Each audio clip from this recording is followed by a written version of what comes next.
Welcome back to this episode of Theologically Driven. Today, we're going to be talking about whether or not John 5 teaches eternal generation. So I'm joined by Dr. Snoeberger. Thanks for being here. Good to be here. Yeah, so in our most recent edition of the journal, which is now available online if anyone wants to download it, you wrote an article about John 5 and eternal generation. So maybe we should start by saying, what's the relationship between the two?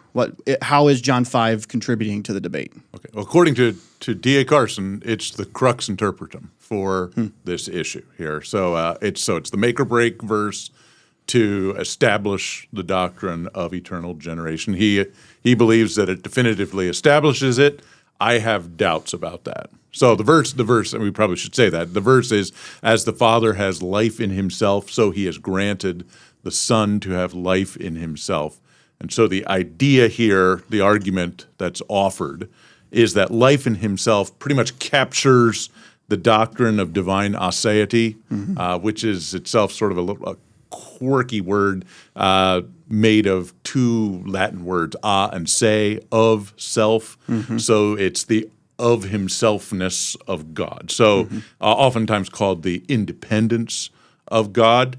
And according to Carson, that's captured in this idea he has life in himself, and the Father has given to Christ to have life in himself. Yeah, so this independent life that then exists in both of them is, people have used eternal generation as a way to create that. So they're saying that the Father has granted this to the Son. So maybe we should define what is eternal generation. Yeah, and that's a big question. Oh, yeah. Because there's not complete agreement on what is meant by this idea of eternal generation. Oftentimes people use it without ever defining it at all. Okay, but there are a couple of nodal points that we can get. What we can start with is the Orthodox consensus that it does not mean that Jesus was created. Okay, so the idea comes into its own. This idea of eternal generation comes into its own under the auspices of Origen. Usually, his name is associated with. There's other names too, but often associated with Origen, and it's a response to Arianism. Okay, so Arius, in sort of a quasi-Platonic fashion, argued that Jesus was the greatest creation of God, the first and greatest creation. Sometimes there would be connections here then with this idea of a demiurge, sort of an in-between the immaterial God and the material humanity. So he's sort of this go-between, this mediator between God and man. But he's divine, but he's not God. But he's a created being. And so this idea of eternal generation comes out to counter this idea. So God the Father in some way generates the Son, but does not create him, does not make him. And that seems to some as something of a paradox, okay? It almost sounds like we're saying he was made but not made. Right. But it's a technical idea here that it is captured. Usually the idea here is that God makes common the divine essence. That's sort of the going understanding. If you read Turretin, you read Shedd, these have it. So it's in the ontological realm. He's somehow not generating new substance, but within the substance that is God, he is generating so it's almost an extension of substance to the person. Yes. How is personhood related in eternal generation? Okay, that sort of brings us to our second major understanding of eternal generation. See, John Calvin, because of things raised in this particular verse, the idea he was uncomfortable with this idea of an eternal act of God making common the divine essence. And then also he thought there was a real paradox in the idea of Jesus being of himself and at the same time of the Father. Right. It seems to be something of a contradiction. And so for him, he sort of he didn't want to give up on Nicaea. He doesn't want to give up on the idea of eternal generation, but he does significantly redefine it, I think. And so rather than thinking in terms of essence or substance, sharing substance, it was more the development of a new subsistence within God. So a generation of the person of Jesus Christ. And so this kind of doubt that is introduced here by Calvin has echoes throughout the Reformed tradition. And so you have a number of folks within the Reformed Princeton tradition who express doubt, even denial of eternal generation entirely. Because I think really stemming back to this initial expression of doubt that Calvin makes. Yeah. Okay. So then what, when it comes to John 5 and eternal generation, what are some of the major views about how the passage should be taken? Okay, so I agree with Carson that this debate probably cannot be settled by an appeal to lexicography.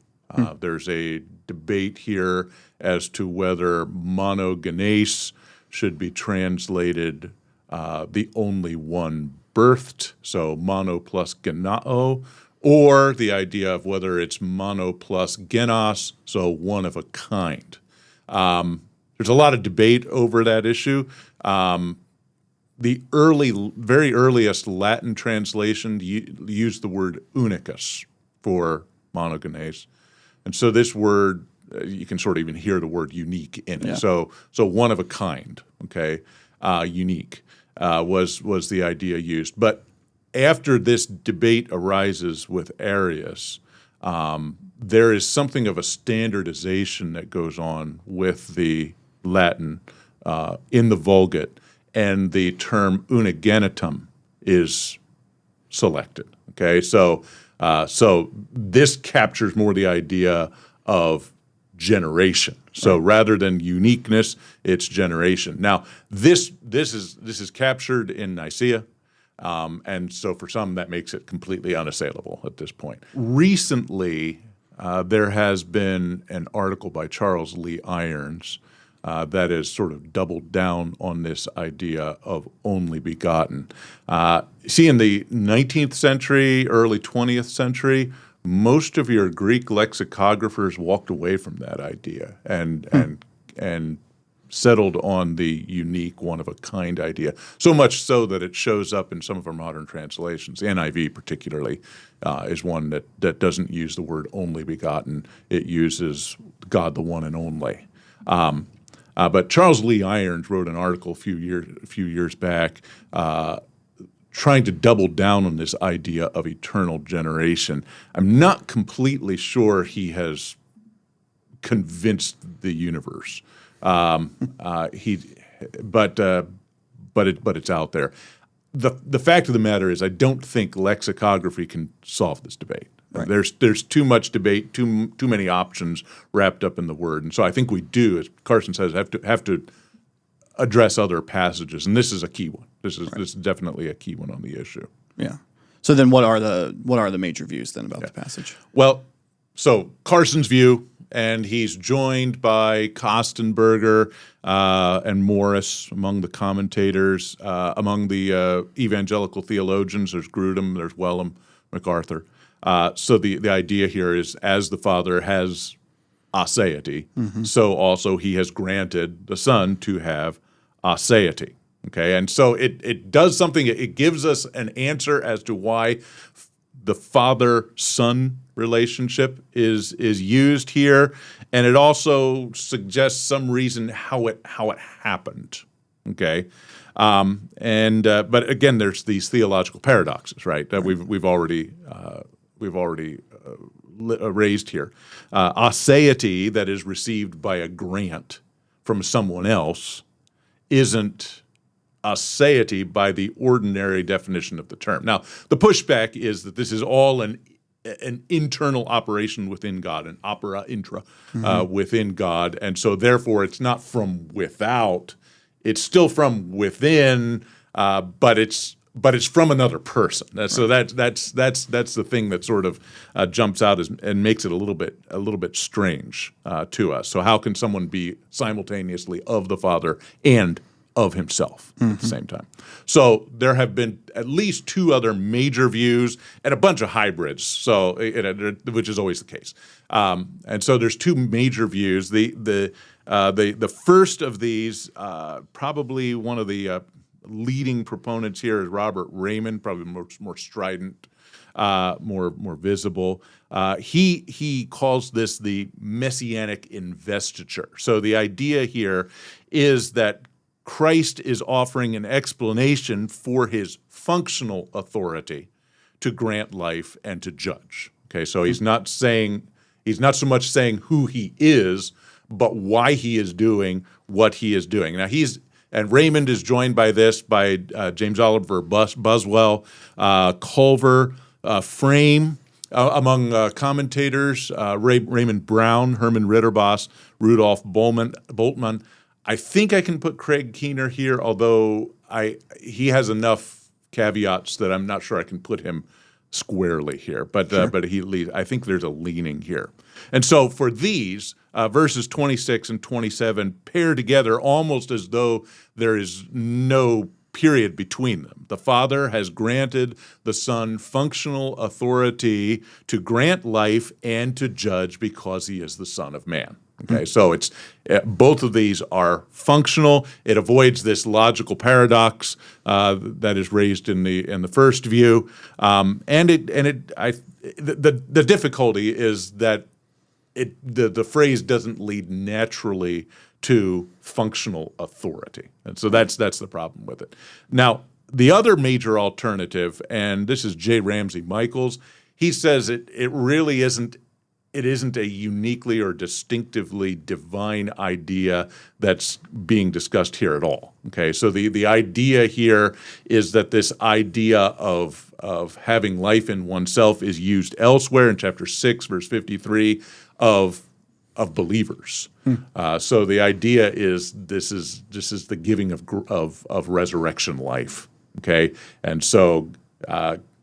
The Father raises the Son and gives him resurrection life. He raises us and gives us resurrection life. And so this is really not a distinctive discussion, Trinitarian discussion at all. Yeah. Okay. It would be common to all people who have spiritual life. Correct. The Holy Spirit. Yeah. So with those three views, then we probably should talk about the context of the passage. That would probably clue us into why it's there and what the point of it is. Yeah, and I think that's the key here. If you take verse 26 in isolation, the aseity argument does sort of make some sense. But I think if you look in context, the functional idea rises a little bit higher. Okay, so if you look all the way back, starting in verse 16, Jesus is healing on the Sabbath. He's cornered. And he's accused of doing things he oughtn't do. And so the question here, and this is the question that sort of governs the whole thing, is why are you working on the Sabbath? And it can be taken two different ways with two different emphases. Why are you working on the Sabbath? What gives you specifically the authority to do that? And then why are you working? Why are you doing these things and these specific things on the Sabbath day? So these are the questions that sort of start the discussion rolling. Why are you working on the Sabbath? And I think he answers both senses of that question in the verses that follow. So verse 19 to 23, his answer is, why are you working on the Sabbath? And the answer is, because I'm God.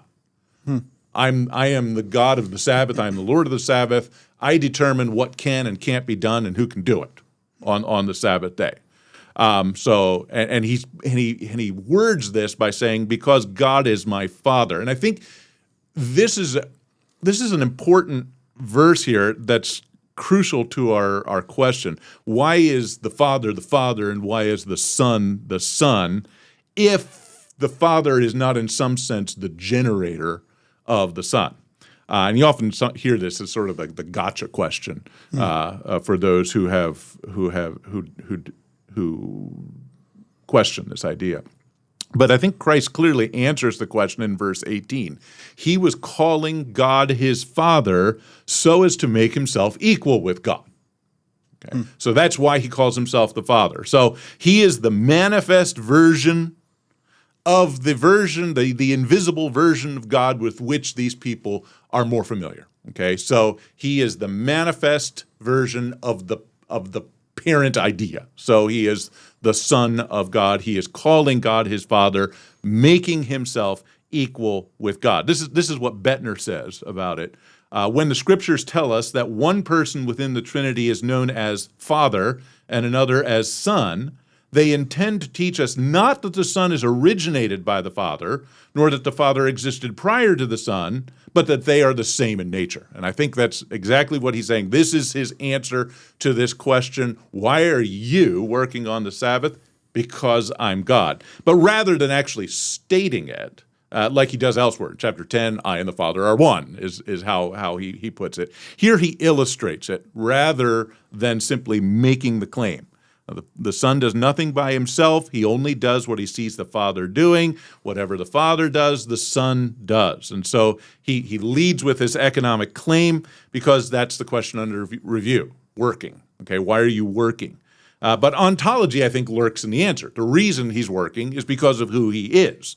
He does the same things as God because he is God. So he heals, he instructs, and then he goes on to say he also gives life to whom he is pleased to give it and exercises divine judgment. Okay, so these two things are very important because they come back in the next paragraph. He is the grantor of life and he is the judge because he is God.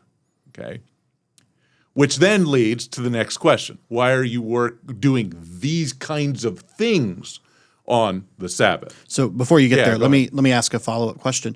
So we recognize that because God shares in, I want to be careful how I phrase the question, shares in the same essence or substance, that when one person acts, it is as if all three share in that action. Right. And that's what we're saying here, that the distinction of Father and Son allows for a shared substance, but a distinction of person in which they all act together. Right. And one takes the lead, but there is an inseparability of divine operation. Right. So in the divine operation, then, is that true of Jesus's human nature? So when the human in the second person works through the human nature, does that share in that same divine operation? Yeah. God was in Christ reconciling us to God. Right. So it makes sense then here to put this in the realm of economy because of the action being taken. Right. Yeah, but ontology lurks in the background. Exactly. I mean, it's not as though you can separate these. Right, yes. Yeah. But it is an economic question. Right. Why are you working? Yeah, good. Okay, go ahead. Okay. So the second question, why are you doing these things specifically? So why are you giving life and why are you judging? He answers in this second paragraph in which we find our verse 26, our critical verse here. So if you look at it, verse 21, the Son gives life to whom he is pleased to give it. And verse 26, the Father has granted the Son to have life in himself. That's the parallel. Verse 22, the Father has entrusted all judgment to the Son. Verse 27, the Father has given him authority to judge. The result is divine esteem. All will honor the Son as they honor the Father, verse 23. And then there's missional success. Whoever hears my word and believes will have eternal life, and those who hear will live. And then the warrant, throughout this first paragraph, because he is the Son of God. And then verse 27, because he is the Son of Man. So these are the observations, I think, that give me the warrant to say that having life in oneself is having inherent authority to grant life. Okay, so it's not so much as a statement of who he is, but what he is permitted to do. Yeah, so he can work on the Sabbath because he's God, and he can do this particular work of granting life because that authority has been given to him by the Father. Right, and so he's the Son of Man. There's some debate about this Son of Man. There's no article on it, and some have. I remember I can see Dr. McCune teaching here. He talks about this is a Son of Man, and so he gives him authority to judge because he's human. Okay, so the idea then is you get to the judgment day and you say, how could I have not sinned? I'm only human.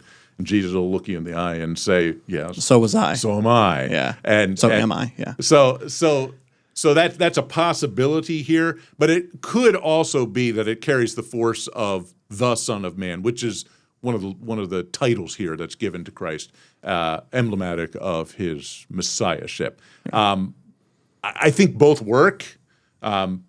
Jesus is given authority to judge because he is the successful Messiah. Whether that's really pointing to his the humanity element could be debated, but it's because he's the Messiah.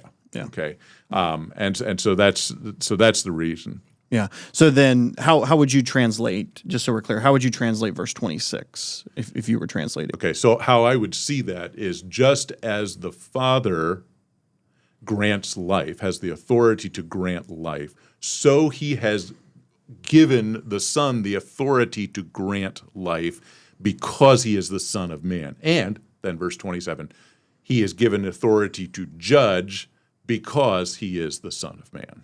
Okay, so it's an intrinsic authority and economic privilege, a functional privilege. So with that translation then, why wouldn't you see in himself or of himself as aseity there? Okay, well, there's a big difference between in himself and of himself. Okay, and that's part of my argument. The word in himself is used, I think, if I remember correctly, 35 times in the New Testament. Okay. It never means of himself. Okay, it's usually sort of an internal cogitation. So he was thinking within himself. He thought to himself. That's most of them. But it's always some sort of it's not of oneself in terms of origin. Okay, it never means that. And I think trying to make that out to be aseity is somewhat theologically anachronistic. The idea of aseity is not developed yet in Jesus' days. I mean, not that it didn't exist, sure, but the development of the idea doesn't seem to have much basis at this point. And so assigning aseity to enhautu, in himself, it seems a little bit suspect to me. So I don't see that. In my article, I list all of the uses of enhautu, and it never means of himself or origin. And honestly, I just don't see it as a very fertile place for a sudden announcement of divine aseity. It just seems like an unusual place to throw this in. And now, if it had happened in the first paragraph, maybe. But in the second paragraph, the emphasis has gone to the fact that he is Messiah. And so the idea of aseity just seems a little bit off. It seems to be the point. The point seems to be that he has the authority to distribute life. Yeah. And so that's where I've gone with it. Yeah, that's really helpful. So thank you, Dr. Snoeberger, for your article. And again, if people want to read it, they can just go to our website. The journal is there. You can download all the articles for free on PDF. And so we hope people will check that out. Thank you for helping us think through John 5 and aseity and the authority that Jesus has to grant life. Thank you for listening to Theologically Driven.